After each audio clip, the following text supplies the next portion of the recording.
முன்னோர்கள் ஆராய்ச்சி செய்து இந்த உலகத்துல இந்த பிரபஞ்சத்திலிருந்து எடுத்த கர்மவினை தீர்க்கக்கூடிய மூல மந்திரம். நீங்க கோவில்ல போய் விளக்கேத்துறதா இருந்தா இந்த மந்திரத்தை ஒரு முறை சொல்லுங்க. முற்பிறவியில செய்த பாவங்கள் எப்பிறவிக்கும் தொடராமல் இருக்க இப்பிறவியிலேயே என் தந்தை வழியில் வந்த கர்மாவினை, என் தாய் வழியில் வந்த கர்மாவினைகள், என் தாயுடைய கர்ப்பத்திலிருந்து நான் இந்த பூமிக்கு கொண்டு வந்த கர்மாவினைகளும் இன்றோடு நிவர்த்தியாகட்டுன்னு 5 தீபம் விளக்கேத்தி சாமிக்கு தேங்காய் வளம் பூ மாலை கல்கண்டு வாங்கி அர்ச்சனை பண்ணி உங்க ஜாதகத்தை கொண்டு போய் சாமி பாதத்துல வச்சு இன்னையோட எனக்கு எல்லாம் நல்லது நடக்கும்னு மனசார கும்பிட்டு வாங்க. வாழ்க்கையில அசுர வளர்ச்சிக்கு வந்து. அனைவருக்கும் வணக்கம். பாரம்பரிய திருவள்ளுவர் குல வம்சம் பிரசன்ன ஜோதிடர் சுப மாரிமுத்து திருப்பூரிலிருந்து இந்த பதிவு உங்களுக்காக. இன்றைக்கு அதாவது என்னென்னு கேட்டிங்கன்னா, திருவாதிரை நட்சத்திரத்தை பற்றி கேட்டிருக்கீங்க இல்லைங்களாம்மா. அதாவது திருவாதிரை நினச்சி பாருங்களேன். திருவாதிரை எப்பவுமே திருவாதிரை அப்படின்னா அந்த காலத்தில் திரை கட்டி படம் ஓடுது இல்லைங்களா, அதை திருவாதிரை. நான் அடிக்கடி சொல்லுவேன், திருவாதிரை ஒரு நாள் திரைக்கு வந்துடுவீங்க அப்படின்னு. திருவாதிரை நட்சத்திரக்கார் ஒரு நாள் திரையில் அவங்க தெரிவாங்களா? ஏன்னா இருக்கிறலையே திருவாதிரை சிவனுடைய நட்சத்திரம் இல்லைங்களா. திருவாதிரை வந்து மையான சிவன். அதாவது வந்து நம்மளை எல்லாம் கடைசி காலத்தில் கொண்டு போயிட்டாங்கன்னா அந்த இடத்துல பாதுகாக்கிற சிவன் தான் திருவாதிரை சிவன். இந்த திருவாதிரை நட்சத்திரத்தில் ஒருத்தர் பிறந்தார், ஆணாக இருந்தாலும் சரி பெண்ணாக இருந்தாலும் சரி. இந்த திருவாதிரை நட்சத்திரத்தில் ஒருத்தர் பிறந்தாங்கன்னா அவங்க பிறக்கும் போதே ராகு திசையில் தான் பிறப்பாருங்கன்னு. அவர் பிறக்கும் போதே ராகு திசையில் தான் பிறப்பார். அப்படின்னா பாருங்கள், எல்லாமே பிரம்மாண்டம் தான். ராகு திசையில் அவர் பிறந்தாலே அவங்க வாழ்க்கையில் ஒரு பெரிய மாற்றத்துக்கு வரணுங்கிறதுக்காக திருவாதிரை நட்சத்திரம் வந்து ஒரு பெரிய நட்சத்திரங்க. இந்த ராகு திசை என்னன்னு கேட்டிங்கன்னா, திருவாதிரை நட்சத்திரம் பிறந்துக்கிறவங்க கொஞ்சம் எப்போவுமே கொஞ்சம் வளர்த்தியாக இருப்பாங்க. நாம் 4 அடி இருக்கிறோன்னா ஒரு 5 அடி இருப்பார். ஒரு 5 அடியில் அந்த குடும்பத்திலேருந்து அவர் இன்னொரு 5.5 அடி இருப்பார், இல்லாட்டி ஒரு 6 அடி இருப்பார். திருவாதிரைனாலே ராகு பாம்பு, கொஞ்சம் ஹைட்டாக இருப்பார். இந்த ஹைட்டு வெயிட்டாக இருக்கிறவங்க, ரொம்ப வாட்ட சாட்டமாக இருக்கிறவங்கெல்லாம் பார்த்தீங்கன்னா ராகுவோட நட்சத்திரம் சாரல் அதில் இருக்கும். ராகுவோட சாரல் வந்து அதில் இருக்கும். பாம்பு படம் எடுக்கும்போது பாருங்கள், அது எதாவது குச்சி வச்சு ஊனி ஏதாவது எந்திரிச்சு நிற்கிதா? தன்னோட உடலை வச்சே தான் பாருங்களேன், ஆச்சரியமாக இருக்கல்ல. வால் வந்து கீழே பேலன்ஸ் பண்ணிவிட்டு கையும் இல்லை அது காலும் இல்லை, ஆனால் அந்த வால் பேலன்ஸ் பண்ணி ஒரு 2 அடி எந்திரிச்சு நின்று படம் எடுக்குது. கரெக்டு தானே? அந்த வீரியம் வந்து 2 அடி எந்திரிச்சு நிற்கிது. அப்போ 2 அடிக்கு எந்திரிச்சு நின்று எல்லாத்தையும் இப்படி சுற்றி இப்படி பார்க்குது, இப்படி பார்க்குது, அப்படி பார்க்குது. அப்போ ராகுக்கு 1000 கண் மாரியாத்தா மாதிரி அது அப்படி பார்க்குது. அப்போது அதோட அப்போ ராகு என்பது வளர்த்தி ஆகுது இல்லைங்களா. அப்போ ஏன் அவருடைய அந்த நட்சத்திரத்தில் பிறந்தவங்க வளர மாட்டாங்க இல்லைங்களா? அதை ராகு என்பது அது ஒரு வளர்த்தி, அதோடைய கேரக்டர் சொல்கிறேன். இந்த ராகு நட்சத்திரத்தில் யாராவது ஒருத்தர் பிறந்திருந்தாங்கன்னா அவங்க தாத்தாவுடைய பாரம்பரியத்தினுடைய வம்சத்தை காப்பாற்றுறதுக்காக திருவாதிரை நட்சத்திரத்தில் பிறப்பாங்க. ஏன்னா ராகுன்னா தாத்தா, கேதுன்னா பாட்டி. அதனால் இவங்க பாருங்கள், அநேகமாக பாதி ஒரு 75% தாத்தா பாட்டி கிட்ட இவங்க வளர்ந்துருப்பாங்க. ஏன்னா ராகுன்னா தாத்தா. அந்த காலத்தில் பாருங்கள், இப்போ எல்லாம் நிறைய பேர் குழந்தைய பெற்று கொடுத்துருவாங்க, அந்த பாட்டம் பாட்டி தான் எடுத்து வளர்த்துவாங்க. பார்த்துருக்கீங்களா? அங்கே போயிடாத சாமி, இங்கே போயிடாத சாமி, விழுந்துருவேன், அதை பண்ணிடாது இதை பண்ணிடாதுன்னு இவங்க புலம்பி அந்த குழந்தைய அவன் தூங்க வைக்கிறக்குள்ளே அந்த தாத்தா படுற பாடு பார்த்தீங்கன்னா ஏன்டா பெத்தம்னா இப்போ அவ்வளவு சேட்டை பண்ணாலும் அந்த குழந்தைய அங்கே தான் வளரும். இந்த ராகு நட்சத்திரத்தில் பிறந்தாலே தாத்தா பாட்டி கிட்டத்தான் அது வளரும். ஒன்று, தாத்தா மேலே பாட்டி மேலே பாசம் இருக்கும். அதனால தான் பின்னாடி எதிர்காலத்தில் இந்த பாரம்பரிய பேரை காப்பாற்றுறங்கிறதுக்காக அந்த ராகுவுடைய அம்சம் வரும். பாரம்பரிய பேரை அவங்களாம் காப்பாற்றுவாங்க. இந்த திருவாதிரை நட்சத்திரத்தை பிறந்தாலே மிதுன ராசியில் பிறப்பாங்க. கழுவற மீனில் நழுவுற மீனுங்களாம் அந்த காலத்தில் பழமொழி கேட்டுக்கிறீங்களா? கழுவற மீனில் நழுவுற மீனா அப்படின்னா மீன் கழுவருக்கு போன எங்கேயுமே சிக்க மாட்டாங்க. கரெக்டாக சொன்னீங்க. அதாவது அவங்களுடைய அமைப்பு என்ன அப்படின்னு கேட்டிங்கன்னா, மிதுன ராசியில் பிறந்தா இடவிடாத பேச்சு. இடவிடாத பேச்சுன்னா உங்கள்கிட்ட பேச்சு வாங்கிட்டு பேசணுங்கிறது இல்லை, இவங்களே கடன்னு பேசுவாங்க. அவ்வளவு அறிவுகள் வந்து அவங்ககிட்ட அறிவு சிந்தனை ரொம்ப ஜாஸ்தியாக இருக்கும். அதனால் இந்த மிதுன ராசிக்கார் வீட்டில் பூனை குட்டி போடும். அந்த வீடே மிதுன வீடே பூனை வீடு தான். இவங்களை பார்க்குறதுக்கு பூனை டெய்லி வரும். அதனால தான் சில வீட்டுகளில் மட்டும் பூனை இல்லை, சில வீட்டில் பூனை இருந்தால் அந்த வீட்டில் மிதுனம் இருக்குங்கன்னு. மிதுன ராசி அவங்க வீட்டில் இருக்கும். 2வது, கல்வி வந்து படிக்கணுங்கிறதே கிடையாதுங்க. இவங்ககிட்ட சரஸ்வதி குடி இருக்கும். கல்விக்கு அதிபதியே சரஸ்வதி தான். இந்த கல்விக்கு அதிபதியானவர் வந்து யோக அதிகமாக இருக்கிறனால இந்த சரஸ்வதி தேவதை அவங்களுடைய நாவல் இருக்கிறனால எதையுமே இந்த புக்கை படித்து தெரிஞ்சுக்கணுங்கிறது கிடையாது அவங்களுக்கு. புக்கை படித்து தெரிஞ்சுக்கணுங்கிறது கிடையாது. அவங்களுக்கு எல்லாம் தெரிஞ்சவர் போலயே படித்து அதை சரிப்படுத்தி கொண்டு வந்துடுவார். அந்த திறமை அவங்ககிட்ட இருக்குங்கன்னு. திருவாதிரை நட்சத்திரக்காரர்கிட்ட அந்த யோகம் இருக்குது. ரெண்டாவது, தாய் மாமனுடைய வீடு அதுதான், மாமனுடைய வீடு அதுதான். அதனால் மாமனுடைய உறவுகள் வந்து இவங்களுக்கு கொஞ்சம் ஒத்து வரும். ரெண்டாவது, திருவாதிரை நட்சத்திரம் மிதுன ராசியில் ஒருத்தர் பிறந்தா இந்த கணக்கு வழக்கெல்லாம் போடுறது, இந்த ஆடிட்டிங் எல்லாம் பண்ணுறாங்க இல்லைங்களா, இந்த தொழிலுக்கு அவங்க தகுதி உள்ளவங்க. பாருங்கள், மிதுன ராசிக்காரர்கிட்ட கம்ப்யூட்டர் கொடுங்க, மெசேஜ் சும்மா பம்பரமாக பறக்கும் பாருங்கள். நீங்கள் ஒரு சின்ன ஃபோனு தானே கொடுக்குறீங்க, இந்த நெகக்கண்ணில் போய் அந்த ABCDEFGங்கிறது வந்து அப்படியே ஹார்மோனியை வாசித்த மாதிரி பறந்துட்டு போயிட்டே இருக்குது சரசரன்னு.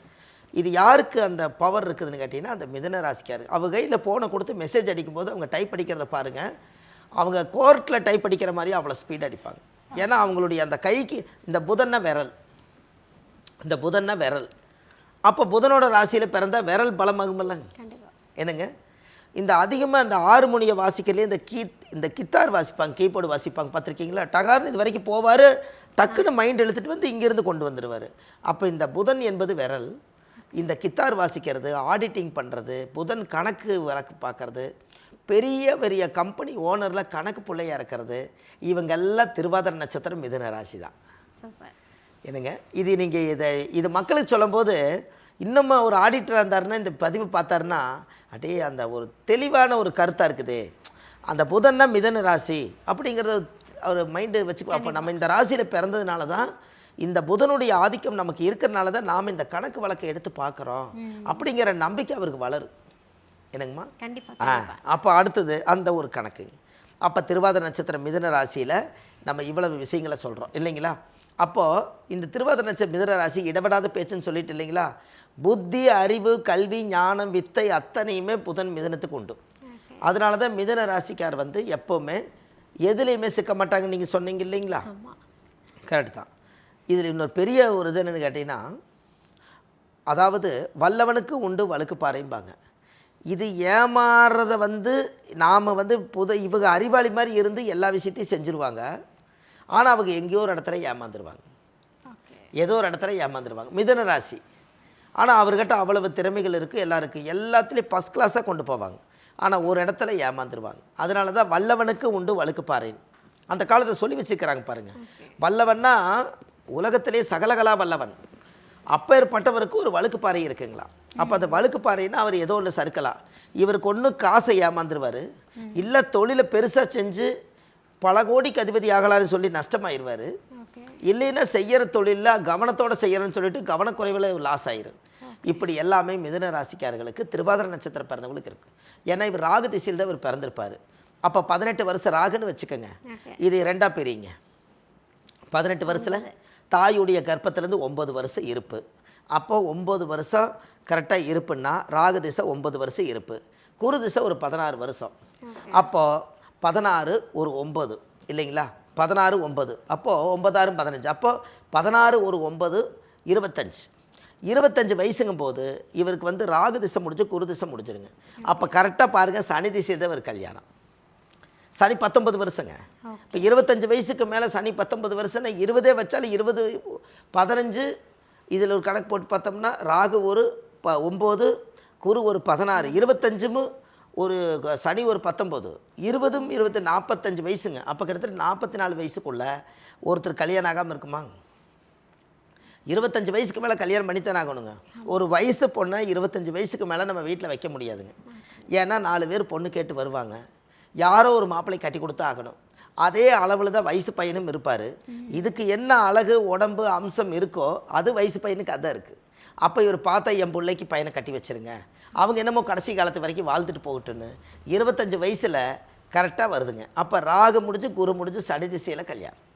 19 வருஷம் 44 வயசுங்க. 44 வயசுக்குள்ளே சனி மகாதிசைக்குள்ளே இவர் கல்யாணம் பண்ணி, இவர் கல்யாணம் பண்ணதுக்கப்புறம் அந்த குழந்தைகள் கன்சீவ் ஆகி குழந்தைகள்லாம் பிறந்து 44 வயசுக்குள்ளே அவர் படிப்பு காலமாக இருக்கும்.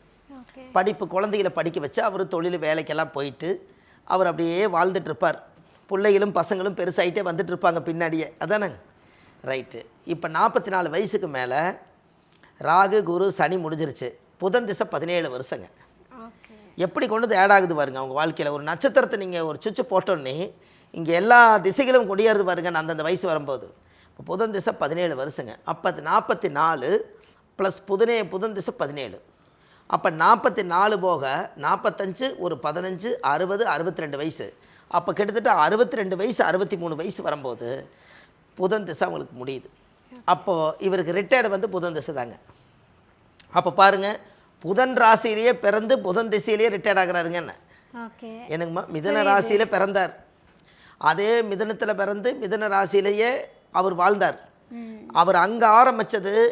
அவருக்கு புதன் திசை 62 வயசில் புதன் திசை வருதுங்க. என்ன அப்போ புதன் திசையில் 17 வருஷம் அறிவு, செல்வம், புகழ் எல்லாம் அமைதியாகி 62 வயசுக்கு மேலே இருப்பதை வைத்து சிறப்புடன் வாழ்ந்துக்கலான்னு சொல்லி கஷ்ட நஷ்டத்தை எல்லாம் தாண்டி இந்த பிறவி எடுத்ததுக்கு எல்லா பேர்த்தையும் நல்லவங்க யார் கெட்டவங்க யாருன்னு எல்லாம் வடிகட்டி இந்த 62 வயசுக்கு மேலே போதும், நாம் இந்த உலகத்தில் ஒரு நிம்மதியாக வாழ்ந்தால் போதுன்னு சொல்லி தனக்குள்ளேயே ஒரு வட்டத்தை போட்டு இனிமேல் நிம்மதியாக வாழ நம்ம குழந்தைகளுக்கு கல்யாணத்தை பண்ணி வச்சுட்டு கடைசி காலத்தில் கரெக்டாக இருக்கலான்னு புதன் வந்து புத்தி, அறிவு, கல்வி, ஞானத்தை எடுத்து சொல்லுமா. ஓகே. என்னங்கம்மா? அப்போ அந்த ஜாதக ரீதியாகவே நம்மளுடைய அம்சம் இதுவரை காலமாக இருந்ததுக்கு இதுதான் காரணம். ஓகே. அப்போ இந்த புதன் திசை வரும்போது அவருக்கு 62 வயசுங்க. நம்ம எந்தெந்த திசையில் நாம் ரிட்டையர்ட் ஆக போகிறோங்க தெரிஞ்சிருச்சுன்னா உங்களுடைய உடம்பு, உற்சாகம், நரம்பு எல்லாம் வேலை செய்யுமில்ல. கண்டிப்பாக. என்னங்கம்மா? கண்டிப்பாக. ஆல்ரெடி நம்ம ரிட்டையர்டு வயசு வருது அப்படின்னாலே நம்ம முடி நிறச்சிருங்க, நம்ம உடம்பெல்லாம் சுருங்கிடும், நம்மளுடைய கண் பார்வையெல்லாம் மங்கிடும், கால் நடையெல்லாம் குறைஞ்சிரும். அப்போ 60க்கு மேலே பயம் வந்துடும். அப்போ அதுக்குள்ளே நம்ம தேடி வச்சு குழந்தைகளுக்கெல்லாம் கடமை முடிச்சுட்டு கடைசி காலத்தில் யாருக்கிட்டையும் கையேந்தாமல் நம்மக்கிட்டையே உழைச்ச பணம் இருக்குதுன்னு சொல்லி அதை வச்சு இந்த உடம்பு சரீரம் இந்த மண்ணுக்குள்ளே போக வரைக்கும் கௌரவமாக வாழ்ந்துட்டு போயிட்டாலே நீங்கள் இந்த பிறவி வாங்குறதுக்கு சரிதானே? கண்டிப்பாக. கண்டிப்பாக. அதை விட வேறு என்ன வேணும்? வேறு என்ன வேணுங்க? நீங்கள் 400 கோடி ரூபா சம்பாரிச்சாலும் 4 இட்லிக்கு மேலே சாப்பிட முடியாது. முடியாது. கரெக்டாக இல்லையே சொல்லுங்கள்? கண்டிப்பாக. 400 கோடி இந்த இடத்துல இருக்கட்டுங்க, 4 இட்லி வைங்க, இந்த 400 கோடி பார்த்துட்டே இருங்க, இந்த 4 இட்லிக்கு மேலே சாப்பிட முடியுதான்னு பாருங்கள். அப்போ இந்த 400 கோடி ரூபாயில் எத்தனை 4 இட்லி பிறந்திருக்குதுன்னு பாருங்கண்ணே. அவ்வளவு நம்மளுக்கு வேண்டியது இல்லைங்களே. அப்போ நம்மளுக்கு வருங்க அதை காலையில் டிஃபனு, மத்தியானம் டிஃபன், நைட்டுக்கு எல்லாம் சேர்ந்து 300 ரூபாயாச்சு. நம்மளுக்கு மேல் செலவுக்கு 200 ரூபாய், இந்த உலகத்துக்கு 500 ரூபாயாச்சுங்கண்ணே. அப்போ 500 ரூபாய்க்கும் போது ஒரு நாளைக்கு 500 ரூபாய்னா நம்மளுக்கு 300 நாளைக்கு 15 1,5 லட்ச ரூபா 2 லட்ச ரூபா தான் வருதுங்க. என்னங்க 500 ரூபாய்னு போட்டால் 100 வருஷம் இருக்குது இல்லைங்களா? 100 வருஷத்துக்கு நம்மளுக்கு எவ்வளோ ஆகுதுங்க? இப்போ வந்து 360 நாள் ஒரு நாளைக்கு வருது. அப்போ 3600 நாள் 100 வருஷம் வருதுங்கண்ணே. 3600 நாளைக்கு ஒரு 15 லட்சம் ரூபாய்க்கு இட்லி, குழம்பு, சாம்பார் வாங்கி சாப்பிட்டாலே நம்மளோட உணவுக்கு 15 லட்சம் இருந்தால் 100 வருஷத்தை கடந்தலான்னு சொல்லுது. என்னங்கம்மா? புரியுது. அப்படிதானுங்க? கண்டிப்பாக.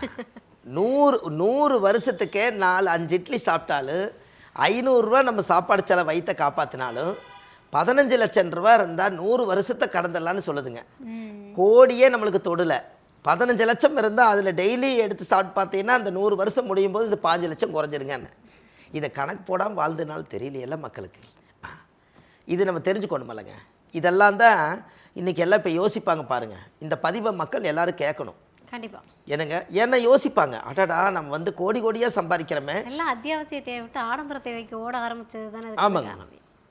அதை பற்றியெல்லாம் நம்ம நிறைய பேசலாங்க. அது கொஞ்சம் நம்ம இந்த நட்சத்திரத்தில் கொடுக்க வேண்டிய மக்களுக்கு கொடுத்துட்டு இவங்களுக்கு முதல்ல ஒரு கோயில் ஒன்று கொடுத்துறங்க.